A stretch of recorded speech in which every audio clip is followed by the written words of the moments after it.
After a long, exhausting day, the girl finally made it home. She couldn't wait to take off her clothes and step into the shower, completely unaware that a stranger was secretly watching her.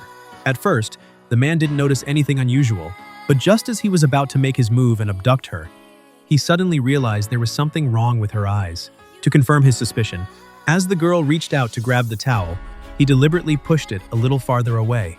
When she showed absolutely no reaction, he finally realized the girl in front of him was blind. After changing into her lounge clothes, Ellie headed to the kitchen to make herself something to eat. What she didn't know was, her husband's body was lying on the kitchen floor. Ellie carefully felt her way to the cabinet, planning to grab a plate for her food, but just as she bent down, she accidentally stepped into a pool of blood. The sticky sensation beneath her foot immediately put Ellie on alert, because it definitely didn't feel like water. Driven by a growing sense of unease, Ellie continued feeling her way across the floor, only to discover in horror that someone was lying right beside her. In that moment, Ellie completely broke down. She realized her husband had been murdered. But just as she turned to run outside, the intruder who had been waiting nearby suddenly blocked her path. The psychopath wasn't in a hurry to hurt Ellie. Instead, he kept tossing random objects in her direction, seemingly enjoying the thrill of tormenting his prey. But what he didn't realize was, even though Ellie was blind, she knew every corner of her home by heart.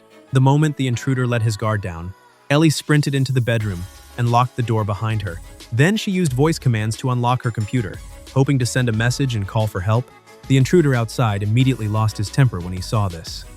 He smashed through the balcony glass and stormed into the bedroom, then violently tackled Ellie to the floor.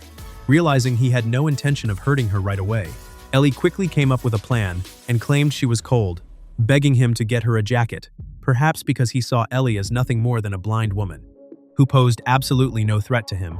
The intruder confidently cut the ropes, restraining her. But just as he was about to take advantage of her, his phone suddenly started ringing. Hearing the intruder answer the call, while walking farther away, Ellie felt her way into the closet and put on a jacket. Then she found a camera that had fallen onto the floor and tightly hid it behind her back. When the intruder returned after finishing the call, Ellie immediately turned around and launched a surprise attack. While the blow left him dazed and disoriented, Ellie ran for her life toward the exit. She desperately felt her way downstairs along the handrail, but because she couldn't see the signs, she accidentally ran into the basement instead. The intruder quickly recovered and chased after her. Just as he was about to reach Ellie's hiding spot, a man's voice suddenly came from outside the door. Who's that?